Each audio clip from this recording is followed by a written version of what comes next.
Hi, my name is Mark Tolman. I am so glad you have come along for this ride through the Payment Card Processing 101 playlist. In this video, we are building on material covered in the first 4 videos of the playlist. If you have missed any of those videos, click on the link in the top right corner of the screen to catch up on what you may have missed. In this video, we will talk about settlement and reconciliation. Transactions have a data component and a financial component. The data component follows a simple defined path from start to finish. The financial component, not so much. Yes, there is a single financial transaction path through authorization. In clearing, we can follow financial transactions from merchant to acquirer to network and to the issuer. That is all very straightforward. Then comes settlement and reconciliation, where the funds actually move. Here the financial transactions seem to explode into a million pieces. Money appears to be moving from all directions in disconnected cadences. Suddenly, there are activity reports, settlement reports, reconciliation reports, payment network reports, processor reports, service provider reports, and they all carry different numbers that never seem to line up. So, like any competent card operations team, we handle the bundle of reports over to finance and say, "Reconcile this activity, please." Yeah, right! I do respect and admire the many finance teams I have worked with over my career. They monitor the financial heartbeat of the organization. They have to understand so many processes that run outside of their purview. They are the ones who must solve the financial conundrums created by other departments and teams in their organization. So, what is included in settlement? A typical settlement includes some or all of the following components.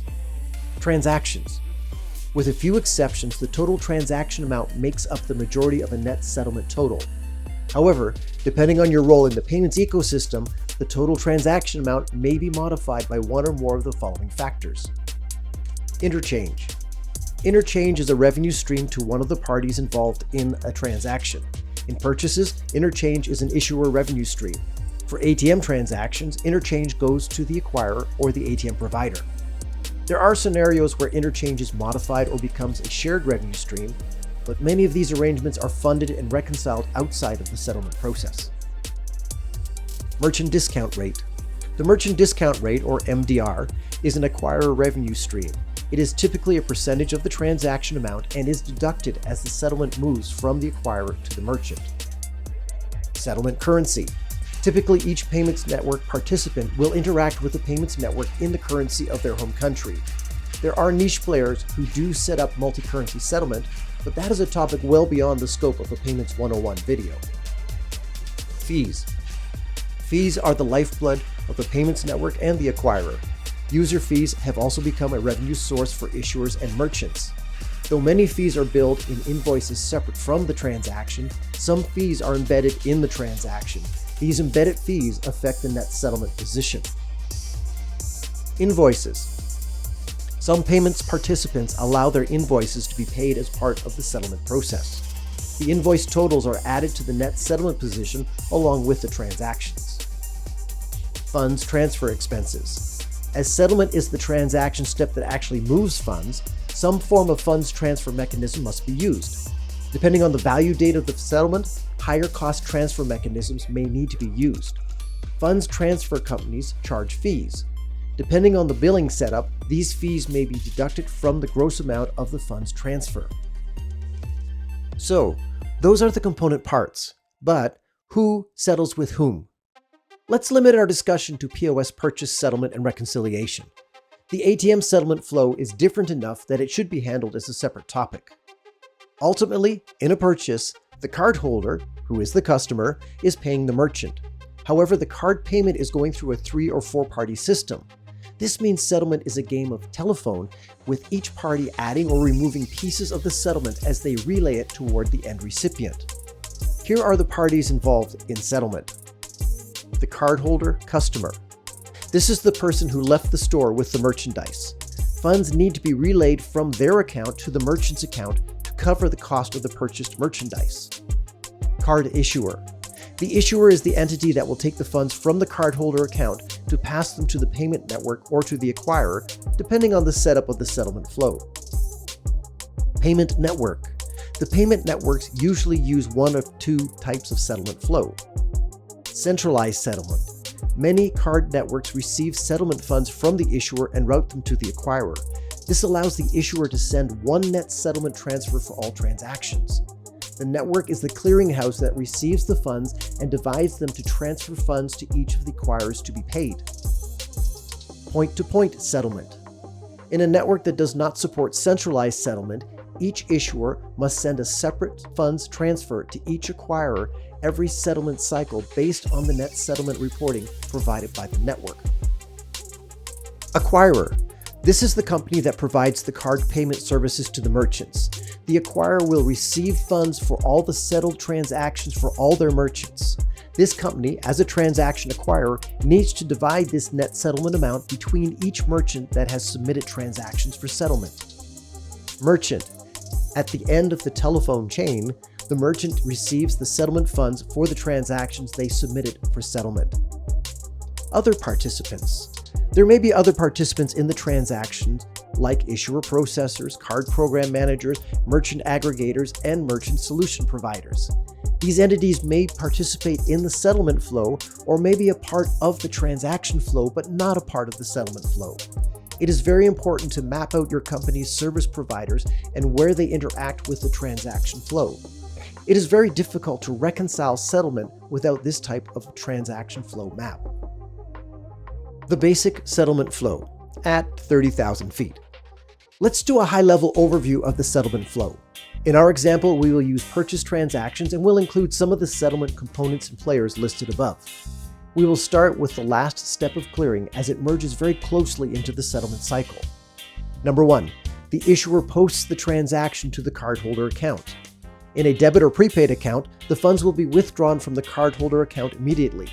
In a credit card account, the posted transaction will reduce the cardholder's available funds. However, the issuer will only collect the funds from the cardholder after the monthly cardholder statement is sent out.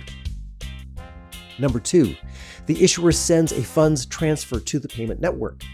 In our example, we are using centralized settlement, the method used by large multinational payments networks.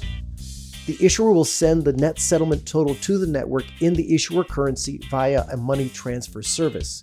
Depending on the fee structure of that service, the issuer may need to add money transfer fees to the funds transfer amount. Number 3, the payment network divides the received funds according to the acquirer net settlement positions. Money inbound for settlement must go outbound. However, each cardholder shops at different merchants who use different acquirers. These merchants may be in different countries using different currencies. Multiply that complexity by millions of cardholders, thousands of issuers, thousands of acquirers, and hundreds of countries. What happens next is mind-boggling. It is also just another day at the payment network. The payment network verifies the inbound settlement transfers for correct amount and currency. They then create outbound payment transfers to each acquirer for the correct amount to cover the acquirer's net settlement position in the acquirer's currency. Number 4, the payment network sends the outbound money transfers. The payment network uses the inbound money transfers to fund the net credit settlement positions. Once these outbound funds are in the correct currencies, the money transfers are sent to the acquirers. Number 5, the acquirers receive the settlement funds. Each acquirer will receive a net settlement transfer from each network they are connected to. Depending on the acquirer's setup with the network, they may receive more than one transfer per network. Typically, an acquirer will work with multiple networks as the merchant accepts cards from multiple networks. What happens next is as complex as what we described in the payment network level. Each acquirer will divide the funds received from each network to each of the merchants based on each merchant's submitted transactions. The funds due to the merchants are then transferred to each merchant along with the reconciliation reports. Interchange and merchant discount rate. A quick note on interchange and merchant discount rate. So many participants in the payments ecosystem don't understand these components, how they work, where they appear, and how to reconcile them. Here's a 60-second overview based on one transaction. The cardholder makes a $100 purchase. The issuer withdraws $100 from the cardholder account. The interchange rate is 1%, which equals $1. The payments network sends the issuer a $99 net settlement position for that transaction. the issuer sends the network $99. The $1 left in the issuer bank account is the issuer interchange revenue from that transaction. Now, let's look at the merchant discount rate. The cardholder makes a $100 purchase. With a 1% interchange rate, the issuer sends $99 to the network. The payment network sends the acquirer a $99 net settlement for that transaction. The acquirer extracts their fees from the $99, say a 2.5% merchant discount rate, which would make it $2.47 on the $99 settlement amount. The merchant receives $96.53 for the $100 sale. Sale price minus interchange minus MDR. Let me know in the comments below if you'd like me to make a separate video on interchange and merchant discount rate. One more quick note. The settlement cycle happens very quickly. Therefore, several of the participants have financial float accounts to pre-fund their part of the settlement. The settlement funds, once received, are used to restock the float account. How to reconcile settlement. So, now that we've broken the transaction into a million pieces, how can we do financial reconciliation? Number 1, first and foremost, have a map of the transaction flow. The reports used for reconciliation come from the different participants in the transaction flow. Their reports will be accurate based on what the settlement amount was as it passed through their hands. Number 2, settle, then reconcile. Fast settlement and guaranteed settlement are non-negotiables in the payments ecosystem. When settlement occurs, settle first, reconcile next, and then, if necessary, dispute any imbalances encountered. Number 3, track the fees. Each step of the flow may have fees that are added or subtracted from the net settlement amount. Embedded fees will be part of the reconciliation reports when those fees are still present. Track the fees according to where they are added and where they are deducted. Number 4, know the cadence of the reports. Are the reports based on a calendar day or a processing day? I've seen many finance departments unable to reconcile because they assumed all reports ran on the same day definition. As well, one settlement cycle may include several clearing cycles. Therefore, the one settlement report would consolidate several clearing cycle reports. Be aware of when multiple reports feed into one report. Number 5, know when to go deep on reconciliation. One of my favorite strategies with new payments participants is to use the pilot stage of their market launch to train the finance team on reconciliation. With a handful to 100 transactions per settlement cycle, it's possible to go deep on every reconciliation. This gives the finance team a good working knowledge of the component parts in the settlement. Once they have that understanding, high-level reconciliation is usually sufficient for each day because they understand the regularly occurring inconsistencies in settlement. Unexpected anomalies are the alarm for going deep on reconciliation. And number 6, it doesn't reconcile. I'm sorry to say this, but I have never seen end-to-end reconciliation to the penny work. Typical settlement cycles have enough cadence mismatches to prevent complete detailed reconciliation of all settlement components. Conclusion. Settlement and reconciliation are vital to the viability and success of any participant in the payments industry. This video has been a high-level view of the settlement and reconciliation processes. However, reconciliation is a detail-intensive activity. Therefore, there are many important and pertinent scenarios that are well beyond the scope of this 101 level video.